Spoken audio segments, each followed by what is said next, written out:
मसीह यीशु में आप सबकी सलामती हो। यीशु मसीह आप सबको बरकत दे और मसीह यीशु का शुक्र करते हैं। और यीशु मसीह का ये फजल कि जो मुझ पर हुआ कि आज फिर खुदा के कलाम में से खिदमत करूं, खुदा के कलाम में से मनादी करूं और खुद कि मैं खुदा के कलाम से बरकत पाऊँ, दूसरों के लिए बरकत का वसीला बनूं। और आज हम पहला सलातीन की किताब है और उसका 17वां बाब है। 17वें बाब की हम दूसरी आयत से खुदा के पाक कलाम में से हम पढ़ेंगे। खुदा के पाक कलाम में यूँ मरकूम है, और खुदावन का ये कलाम उस पर नाज़िल हुआ कि यहाँ से चल दे और मशरक़ की तरफ अपना रुख कर और करेत के नाले के पास जो यरदन के सामने है जा छुप, और तू उसी नाले में से पीना, और मैंने कौमों को हुक्म किया है कि वो तेरी परवरिश करें। सो उसने जाकर खुदावन के कलाम के मुताबिक किया, क्योंकि वो गया और करेत के नाले के पास जो यरदन के सामने है रहने लगा, और कवे उसके लिए सुबह को रोटी और गोश्त और शाम को भी रोटी और गोश्त लाते थे, और वो उस नाले में से पिया करता था। कुछ अरसे के बाद वो नाला सूख गया, इसलिए कि उस मुल्क में बारिश ना हुई थी। खुदा का पाक कलाम पढ़ा जाना हम सब के लिए बाइस बरकत हो, निजात का बाइस हो। बड़ी खूबसूरत बातें जो खुदा के कलाम से हमें मिलती हैं और सीखने के लिए मिलती हैं, सुनने के लिए मिलती है। और एक वक्त आएगा कि जो आज खुदा का कलाम हमारे पास है कि वो हमारे पास नहीं होगा। और आज मैं आपको ये कहूँगा कि खुदा के कलाम की भूख जो है कि वो रखनी है, कलाम की जो प्यास है वो रखनी है। खुदा के कलाम से अपने आप को सतूर करना है, जहाँ तक हो सके खुदा के कलाम को सतूर करें, खुदा के कलाम से बढ़ जाए, खुदा के कलाम से ममूर हो जाए, खुदा के कलाम को हासिल करें। और याद रखें, कभी भी खुदा के कलाम से लग ना हो, कभी भी खुदा के कलाम से दूर ना हो, कभी भी खुदा के कलाम से हटे ना हो, और खुदा के कलाम के साथ जुड़े रहें, खुदा के कलाम के साथ लिपटे रहें। ये आपकी और मेरी ये बरकत है। आज हम जो पाक कलाम पढ़ा गया है, जो खुदा का कलाम पढ़ा गया है आज सलातीन की किताब में से और 17वें बाब में से दूसरी आयत में से हम देखते हैं कि खुदा को एलिया की फिक्र है। खुदा जो है कि वो एलिया के लिए, जो नबी है, जो पैगंबर है, उसके लिए वो फिक्रमंद है, उसके लिए वो फिक्र करता है। क्योंकि खुदावंद जो है कि वो अपने लोगों के लिए फिक्रमंद रहता है और फिक्र करता है। आप खुदावंद जो है वो उसको हुक्म देता है। दूसरी आयत में हम देखते हैं, और खुदावंद का ये कलाम उस पर नाज़िल हुआ, यानी कि खुदावंद का ये कलाम एलिया पर नाज़िल हुआ।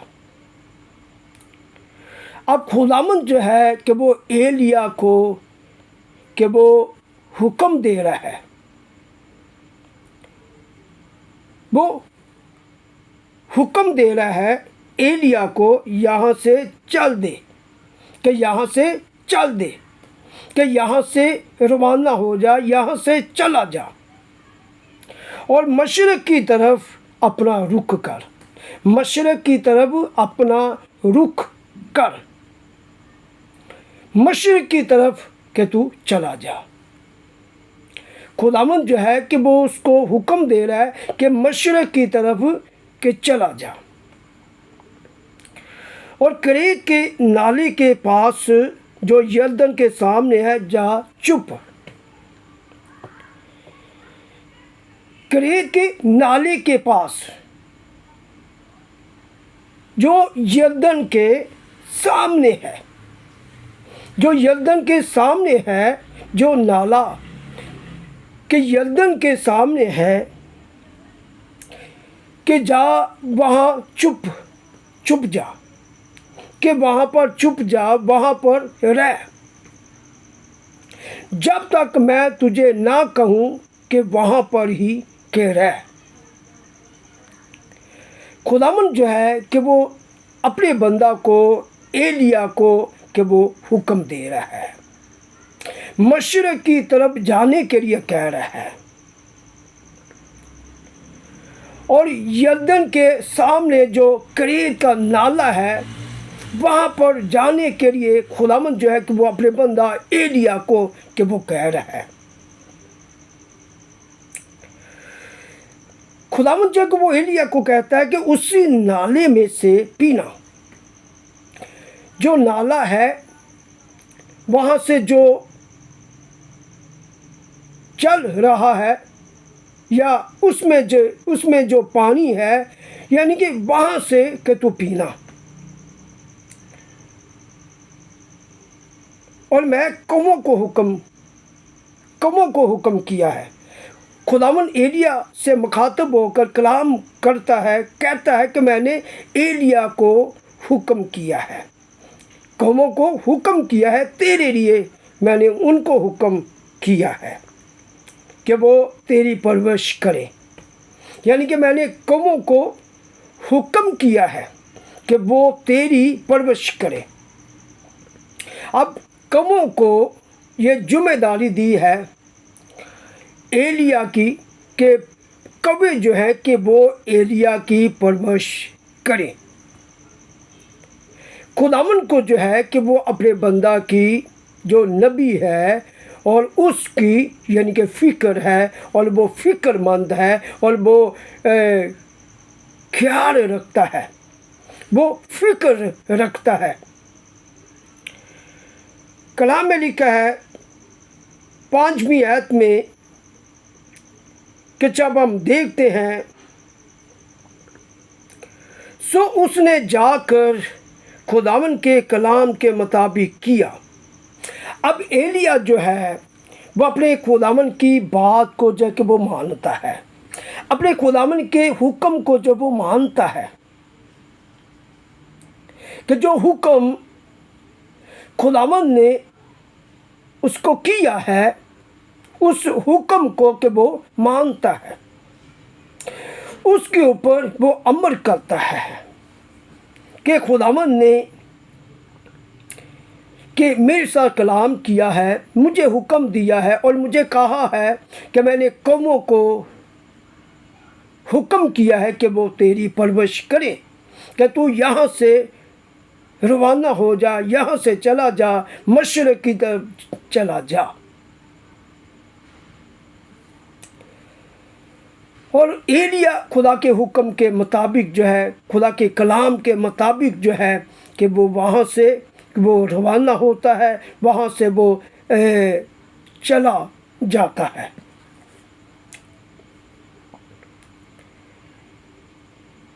क्योंकि वो गया और करेत के नाले के पास जो यरदन के सामने है रहने लगा। अब वहाँ पर जहाँ पर खुदा ने एलिया को हुक्म किया था और वहाँ पर एलिया जो है कि वो रहने लगा, वहाँ पर वो रहने लगा कि जहाँ यानी कि खुदावंद ने उसको हुक्म किया था। वो खुदा के हुक्म को मानता है, खुदा की बात को मानता है, वो खुदावंद के मुताबिक है, वो खुदावंद का खौफ मानता है, खुदा का डर मानता है, वो खुदा की मर्ज़ी के मुताबिक, वो खुदा की कलाम के मुताबिक यानी कि वो ज़िंदगी गुजारता है और ज़िंदगी बसर करता है। कलाम में लिखा कि एलिया जो है, जो खुदा का बंदा है और नबी है कि और वहाँ पर कि वो रहने लगा। और आगे सुनिएगा 6वीं आयत में क्या लिखा है, और कभी उसके लिए सुबह को रोटी और गोश्त और शाम को भी रोटी और गोश्त लाते थे, और वो उस नाले में से पिया करता था। एलिया कि जिसने खुदा के हुक्म को माना, एलिया ने भी खुदा के हुक्म को माना, और कभी जो है कि वो भी खुदा के हुक्म को मानते हैं। जैसे खुदा ने कौमों को हुक्म किया है और एलिया को हुक्म किया है, और कभी जो है कि वो भी खुदा के हुक्म को बजा लाते हैं, खुदा के हुक्म को मानते हैं, और एलिया भी खुदा के हुक्म को मानता है। कभी जो है कि वो एलिया के लिए सुबह को यानी कि खुराक लाते, रोटी लेकर आते और गोश्त के वो लेकर आते, ताकि एलिया जो है कि वो खुराक जो है कि वो खाए, रोटी खाए, गोश्त यानी कि खाए।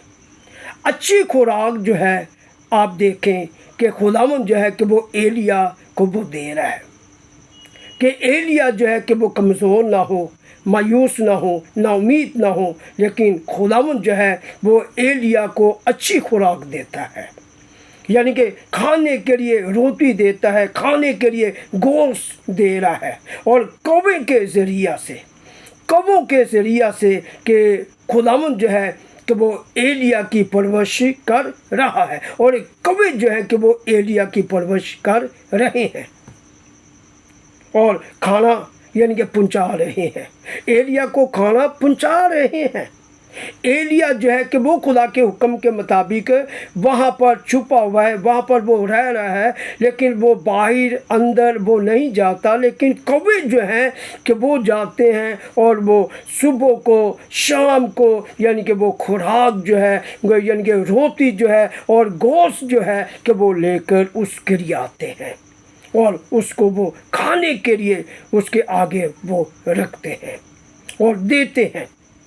बड़ी हैरान कुन बात है, बड़ी हैरान कुन बात है कि कौवे जो है कि वो नबी की, खुदा के बंदा की वो परवरिश कर रहे हैं। आप कौवों को देखें कितने खुदा के हुक्म को वो बचा लाते हैं, मानते हैं।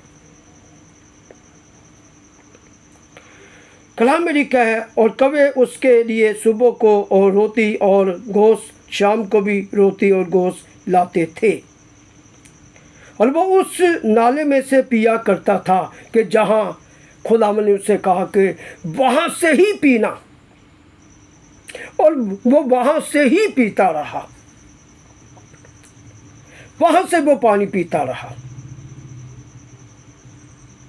लेकिन मैं आपको ये कहता हूँ कि खुदावंद को जो है वो अपने बंदा की फिक्र है, वो अपने बंदा का ख्याल जो है कि वो रखता है, वो उसके लिए फ़िक्रमंद है, किसी को भी वो इस्तेमाल कर सकता है। उसने अपने बंदा के लिए कौवों को इस्तेमाल किया है, और कौवे जो है वो सुबह को शाम को यानी कि रोटी और गोश्त यानी कि वो लाते हैं, और एलिया जो है कि वो खाता है। हालेलुया। कलाम में लिखा है, और कुछ अरसे के बाद वो नाला सूख गया, इसलिए कि उस मुल्क में बारिश नहीं हुई थी। कलाम में लिखा है, कुछ अरसे के बाद, क्योंकि दिन, हफ्ते, महीने, साल नहीं बताए गए, कुछ अरसे के बाद लिखा है, कुछ अरसे के बाद जो है कि वो नाला सूख गया। कलाम बताता है कि बारिश नहीं हुई थी।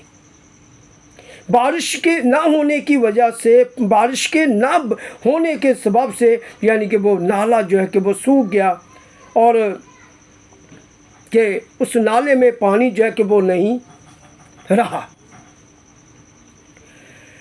मैं यहाँ पर एक बात करूँगा कि एलिया ने खुदा के हुक्म को माना और खुदा के हुक्म को वो बजा लाया और उसने अच्छी खुराक खाई और कौवों के ज़रिया से उसको के खुदावंद ने जो है कि वो खुराक पहुंचाई है। और आज अगर हालात ख़राब हैं, हालात बेहतर नहीं है, हालात अच्छे नहीं हैं, हालात ठीक नहीं हैं, तो इसकी आप ज़रा भी फिक्र ना करें, ज़रा भी परेशान ना हो कि खुदावंद जो है कि वो अगर एलिया के लिए वो फ़िक्रमंद है तो वो मेरे लिए, आपके लिए वो फ़िक्रमंद है। वो आपकी और मेरी फ़िक्र वो करता है। आमीन। कि हमें ज़रा भी खौफ या डरने की हमें ज़रूरत नहीं है कि खुदावंद जो है कि वो हमारे साथ है, वो हमारी फ़िक्र करता है, हमारे लिए वो फ़िक्रमंद है। जो खुदा के लोग हैं, जो खुदा के खादम हैं, उनके लिए कि खुदावंद जो वो फ़िक्रमंद है। और हमें सिर्फ तो सिर्फ जब वो हमें हुक्म देता है, उसके हुक्म को हमें मानने की ज़रूरत है और उसके ताबे रहने की ज़रूरत है। उसके कलाम के मुताबिक, उसके हुक्म के मुताबिक हमें ज़िंदगी बसर करने की हमें ज़रूरत है। और हमें खुराक की, हमें खाने की और हमें पीने की, हमें पहनने की हमें फ़िक्र नहीं होनी चाहिए, बल्कि उसको फ़िक्र है कि जिसने हमें बुलाया है, कि जिसने हमें चुना है, जिसने हमें अपनी खिदमत के लिए मुकर्रर किया है, उसको यानी कि हमारी यानी कि फ़िक्र है, वो हमारी फ़िक्र करता है। लेकिन हमें फ़िक्रमंद होने की ज़रूरत नहीं आए। मैं कलीसिया से, खादमों से, नौजवानों से, नौजवान बेदियों से, मुबशरों से, एल्डरों को और दीकनों से और खुदा के खादमों से मैं ये कहूँगा कि उठें। अगर खुदावंद आपको हुक्म देता है कि जाने के लिए, मुनादी के लिए, खिदमत के लिए, तो आप उठें, आप उसके हुक्म को मानें, आप जाएं। जैसे भी हालात हैं, हालातों को ना देखें, मुश्किलात को ना देखें, परेशानियों को ना देखें, आप निकलें, आप जाएं। और खुदावंद जो है वो खुद ही जो है कि वो सब कुछ करेगा और वो मुहैया करेगा, वो इंतज़ाम करेगा कि वो देगा। हालेलुया। और आज खुदा के कलाम में से बड़ी खूबसूरत हमने सीखी है कि खुदावंद जो है कि वो अपने बंदा के लिए वो फ़िक्रमंद है और वो उसकी फ़िक्र करता है, उसका वो ख्याल रखता है। कौमों के ज़रिए कि खुदा ने अपने बंदा की परवरिश किया, तो हमारी भी वो किसी के ज़रिए से यानी कि वो परवरिश कर सकता है, किसी अच्छे लोगों के हाथों में कि वो हमें दे सकता है, या अच्छे लोगों को हमारे लिए, किसी को भी हमारे लिए वो तैयार कर सकता है, खड़ा कर सकता है। और हमें ज़रा फ़िक्रमंद होने की ज़रूरत नहीं है, परेशान होने की ज़रूरत नहीं है। हमें सिर्फ तो सिर्फ अपने खुदा के हुक्म को यानी कि बजा लाना है, उसके हुक्म को हमने मानना है, उसके हमने ताबे रहना है और हमने यानी कि उसके खौफ के अंदर, उसके डर के अंदर अपनी ज़िंदगी जो है कि वो बसर करनी है। चले खुदावंद जो है वो आपको, मुझे इस कलाम से वो बरकत दे। आमीन।